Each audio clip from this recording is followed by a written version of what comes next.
Welcome back to Shadowy Sunday here on SecretSpool. I'm Sylvia, and tonight's story lives in the quiet space between instinct and doubt, the moment when your body recognizes danger before your mind is ready to admit it. This is a story about a shortcut that stopped feeling harmless, a choice that could have ended very differently, and the kind of fear that never fully fades. Some moments are short, almost ordinary on the surface, but they leave a permanent mark. This is one of those moments. I was in high school when this happened, old enough to feel independent, young enough to still be incredibly vulnerable. Every weekday, I walked to and from school because I lived too far out to catch the bus. It was routine, uneventful, and familiar. Backpack over one shoulder, shoes scuffing the sidewalk, counting blocks until home. I'd made that walk so many times that my body knew it better than my thoughts did. Along my route was a short alley, a narrow pass-through between two houses that connected one street to another. It saved me several minutes of walking, which doesn't sound like much, but when you're tired and eager to be home, those minutes matter. I'd taken that alley countless times. Nothing had ever happened there. It never felt threatening. It was just a shortcut, quiet, empty, forgettable.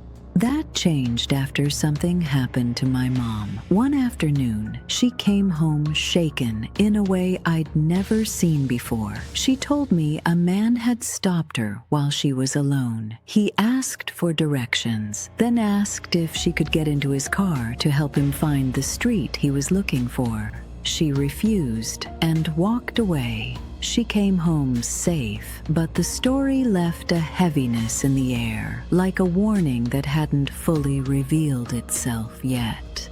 After that, I stopped using the alley. I took the longer route every day, even when I was exhausted. I told myself it wasn't worth the risk. I told myself being cautious was the smart thing to do. Still, time has a way of dulling fear. Days passed. Nothing happened. The world stayed quiet, and slowly I started wondering if I was overreacting. One afternoon, I was especially tired. My legs ached. My backpack felt heavier than usual. I stood at the familiar corner where I always made the same decision: the long, busy street with people around, or the quiet shortcut that saved time. It's short, I thought. Just a few seconds. Nothing has ever happened there before. And against my better judgment, I turned into the alley. The moment I stepped inside, something shifted. I heard a car behind me on the street, slowing down. I don't know why I looked back. Something instinctive took over before my mind could reason it away. When I turned my head, I saw a van. Older, dull-colored. An older man sat behind the wheel, his face partially shadowed. He was staring directly at me. Not a passing glance, not curiosity. It was focused, steady, intentional. His eyes followed me as the van crept forward. I kept walking, telling myself to act normal. Maybe he'd drive by. Maybe I was projecting fear onto something harmless. But my body didn't accept those explanations. My skin prickled, my stomach tightened. Every instinct I had was shouting at me to turn around, to leave, to get somewhere visible where other people could see me. But I didn't. I didn't want to look dramatic. I didn't want to seem paranoid. I didn't want to be wrong. That hesitation, that brief concern about how I'd appear, nearly cost me everything. A thought cut through the fear. "Get your phone out." I pulled it from my pocket and lifted it to my ear, pretending to talk. I started saying whatever came to mind, trying to sound casual, like someone was listening closely on the other end. My voice didn't feel steady, but I hoped it looked convincing. The problem was, my phone didn't actually work. No minutes, no service. The realization sent a sharp wave of panic through me. If something happened, there would be no call going through, no help, no one on the line. Still, I kept talking, because maybe the illusion of a witness would be enough. I was still walking when I heard a vehicle enter the alley, tires against pavement, slow, controlled. My stomach dropped. It was the van. He had turned in behind me. The narrow space suddenly felt suffocating, like the walls were closing in.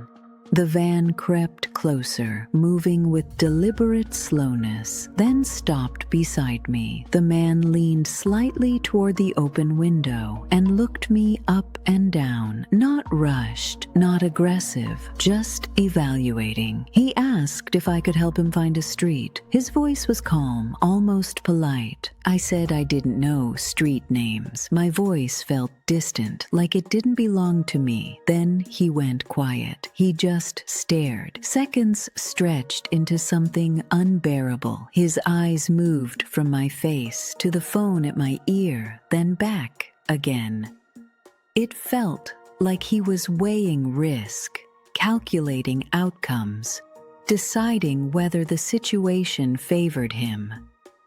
I was frozen. I didn't blink. I didn't breathe. My mind went completely blank, locked between the urge to run and the fear of making the wrong move. Every second felt heavy, suspended, irreversible. Finally, after what felt like forever, he drove away. The van rolled forward, turned out of the alley, and disappeared down the street. The second it was gone, my body unlocked. I ran all the way home without stopping, my heart pounding so hard I thought it might burst. I kept looking over my shoulder, expecting the van to reappear. When I finally reached my house, I slammed the door behind me and collapsed, shaking.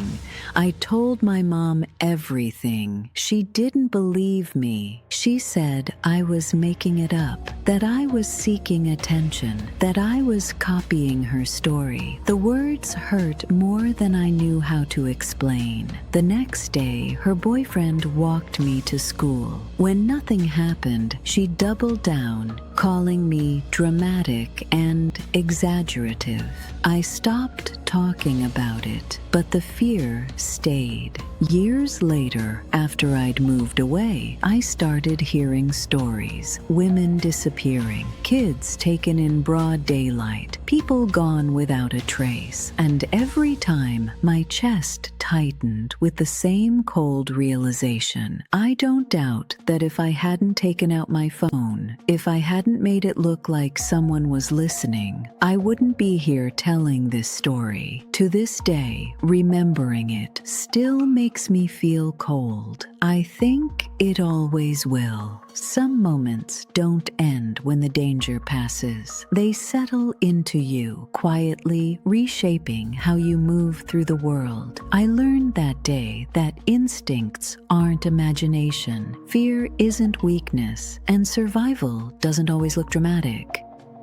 Sometimes it looks like a small decision made in silence, a choice that no one else notices, but that saves your life anyway.